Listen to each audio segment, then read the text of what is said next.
Hello, my name is Scozzari, and this is a video presentation of our senior project. Our project's name is the Antenna Pattern Measurement System. My fellow group members are George Dionio and Raul Salgado. Our program advisor was Dr. Raeisi, and our technical advisor was Dr. Kim.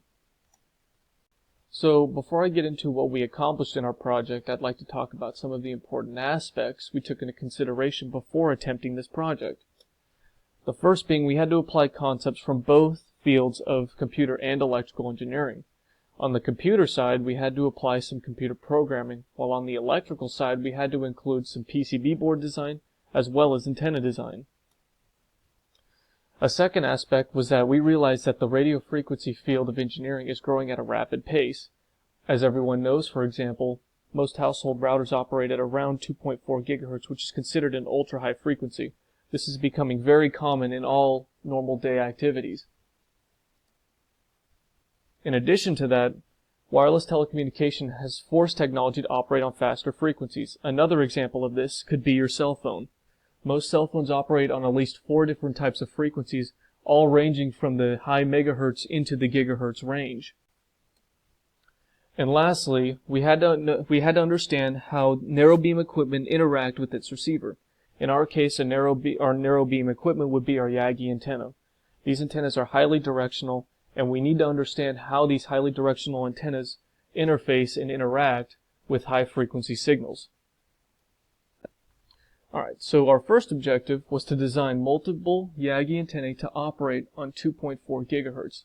We designed a receiver Yagi and a transmitter Yagi of multiple element lengths. Next, we had to design a non-conductive mount that moved in the full 360 degrees horizontally and 180 degrees vertically. This mount was made out of PVC pipe, some wood, and nylon fasteners. Next, we decided to use an Arduino microcontroller to control the servo rotation. Then, we used LabVIEW, a program developed by National Instruments, to interface with the VNA and collect live results. Lastly, we designed a PCB board to be an all-in-one unit. This all-in-one unit was designed to route power to the servos and Arduino while allowing the Arduino to control the servos. This took the complexity out of some of the wiring when it came to designing this project.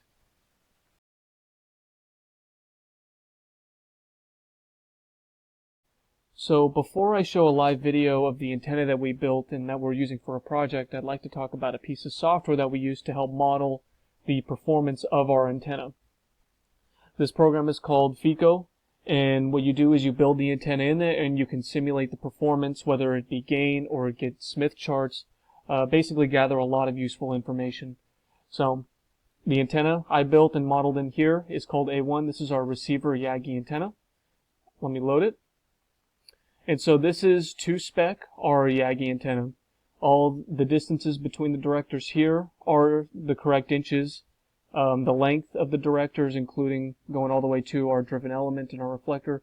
All of this is correct and to spec on what I used to build the antenna that we are using for our project. So another interesting part too is that I was even able to get the correct size, the correct diameter of the wire in the simulator. So this here is modeled to 14 gauge wire, so even then I got it that exact. So this was a very good tool to use to help simulate the performance. So what I did already is, in order to simulate it, you need to do the mesh analysis and then run the FICO solver. And here you can see that I've already done the mesh analysis by the symbol just to help speed up the process. So now I'm going to run the simulator part of the FICO, and it's called Post FICO. So I'm going to open up that right now.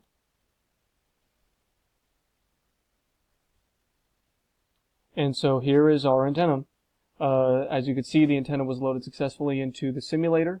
Again, you can see that the wires are still here. Now they're solid, just to show that it's ready for simulation. Another interesting part here is I've excited a voltage here on our driven element, so we can actually get a real live result with the antenna. As I said before, I already did the mesh analysis and did the FICO solver, and in that process you can request the far fields. Again, I've done that already, so just to speed up the process. So let me load the far field, and the results.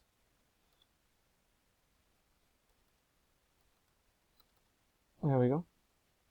So here is our simulation results. As you can see, here is the antenna, and you can see that according to the simulator, that the total gain is along the axis of the antenna, which is a good sign. Let me put it into terms that we all know, in terms of decibels, so we can get a real feel for it. So here is the gain in terms of decibels, and here's the model that FECO has produced. As you can see, again, the total gain, or the most gain on this antenna, is along the axis right here, which shows that the Yagi is tuned pretty well. So according to my results, it's saying I should get around a 15 dBi, which is what we expected when doing the initial calculations.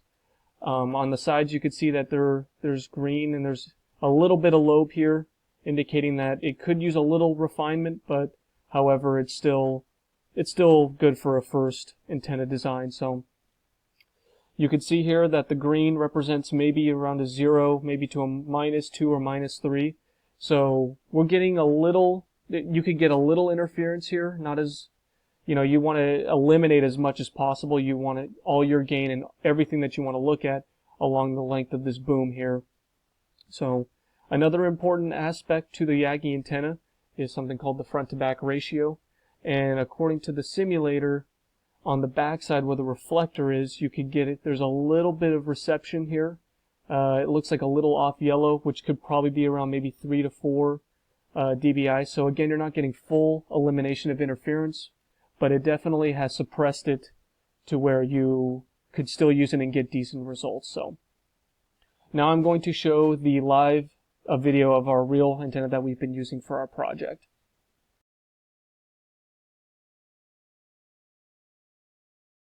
Alright, so here are our Yagi antennae. Here is our receiver antenna. This is tune operated 2.4 gigahertz, and this is also the antenna that I designed in FECO and got those simulation results. As you can see, again, I used a wooden boom and I used some 14 gauge copper wire. I've already got our SMA connector so it can interface with the VNA.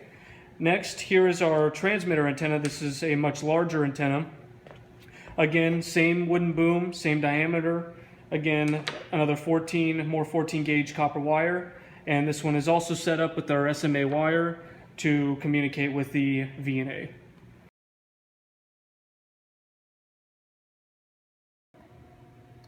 Alright, so this is our mount. As you can see, we have it parted up into 2 different parts. This is our base right here, and this is our slide rail and mast right here. So one design parameter that I really wanted to make sure that we got in this mount is we had to use non-conductive materials. As you can see, we are using just basic wood that you can buy at any hardware store. We have some lightweight PVC, obviously non-conductive. And then we're also using just more 2x4 wood here, and we're also using nylon screws. This is a very important part here, is that because obviously when you're dealing with wood, most of the time you're using metal, and that's the only way you could get a real good bind.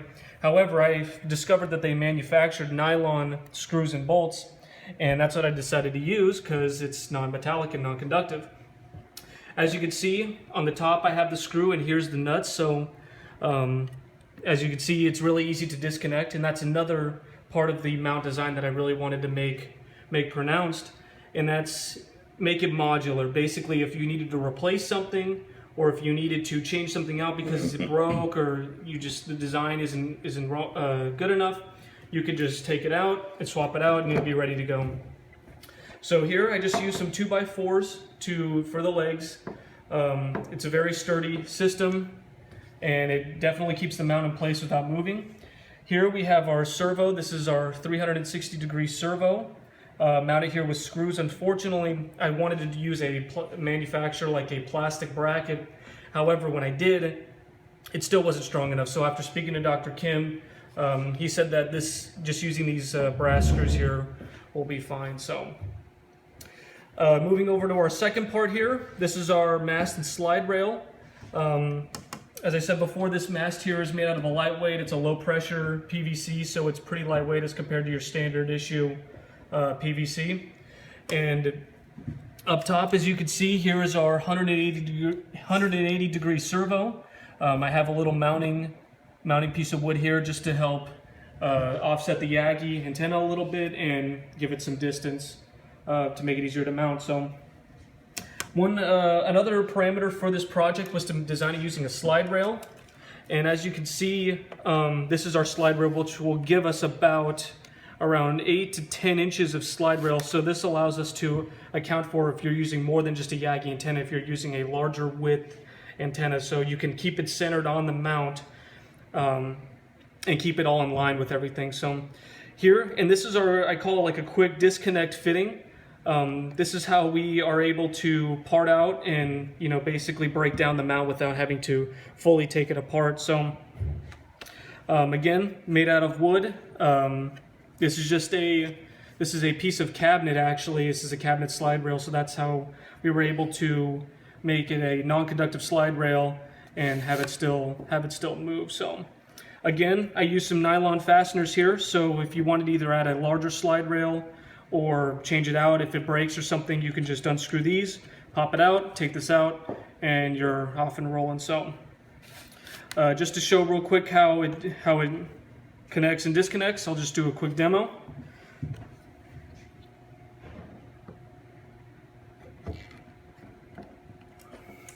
And there you go.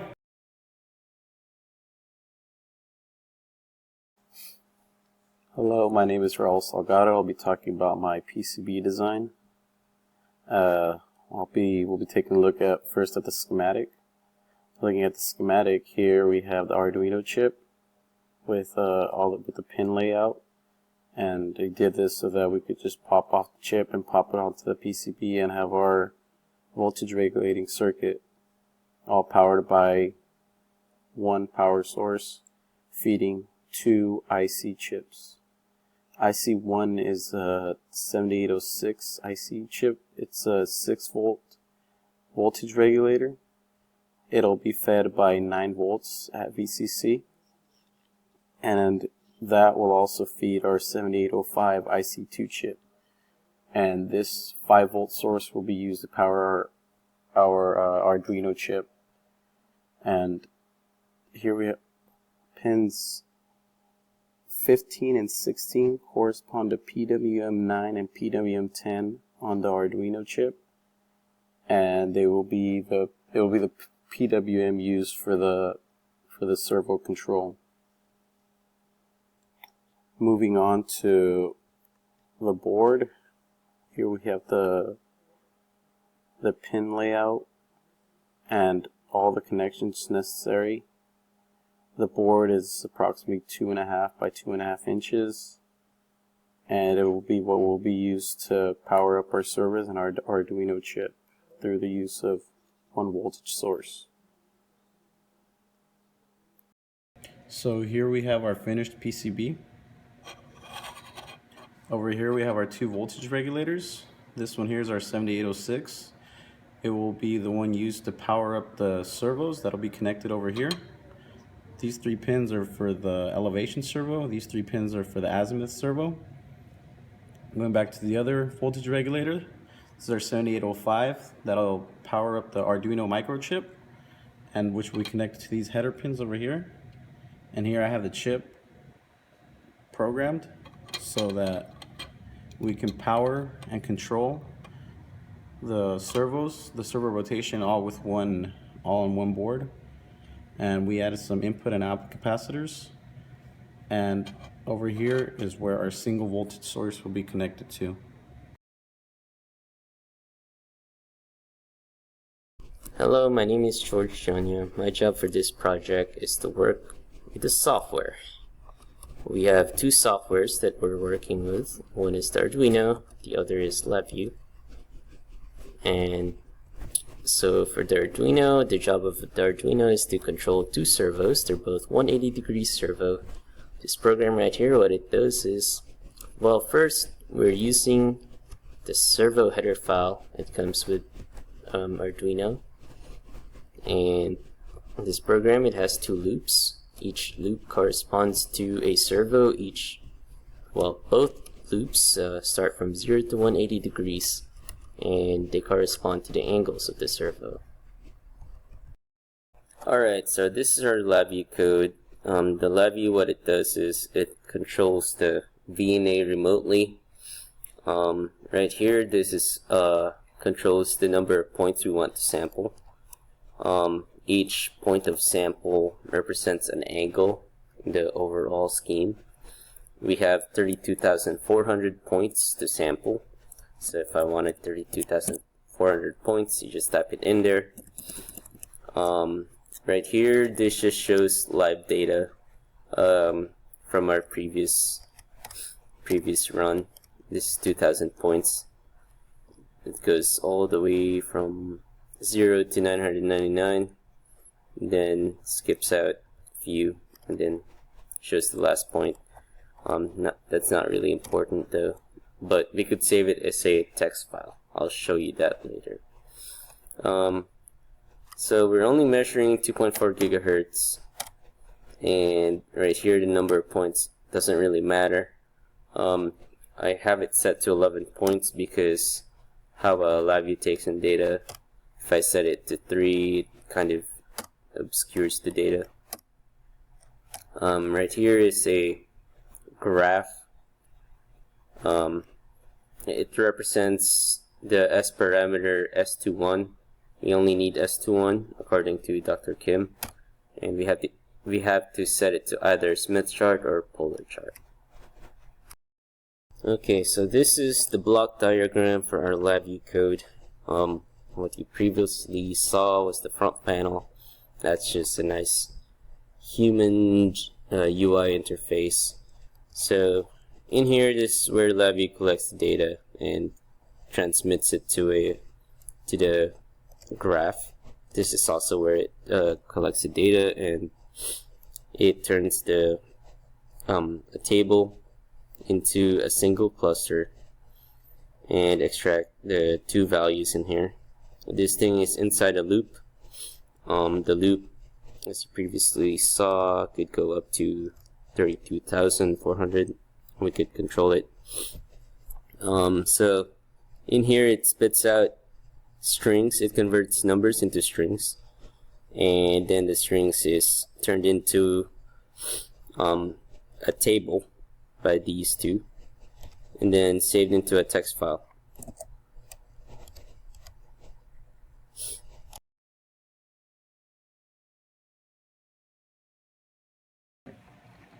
So here we have our working senior design project. This is our 11 element Yagi. It's our receiving antenna. It's connected to the VNA through an SMA wire. And over there we have our transmitting antenna connected to port 1. That one is a 16 element Yagi. And here we have the PCB powering up the servos and the Arduino microchip controlling the rotation of the servos. And it's all powered by one source. And here we have LabVIEW collecting data points. It's collecting 33,000 data points. We're measuring the S21 parameters, and it's the response at port 2 from the signal at port 1. So our receiving antenna is connected to port 2, our transmitting antenna is connected to port 1 via an SMA wire. And here's a quick view of the 33,000 data points that we collected. And the Arduino is what we use to program the chip.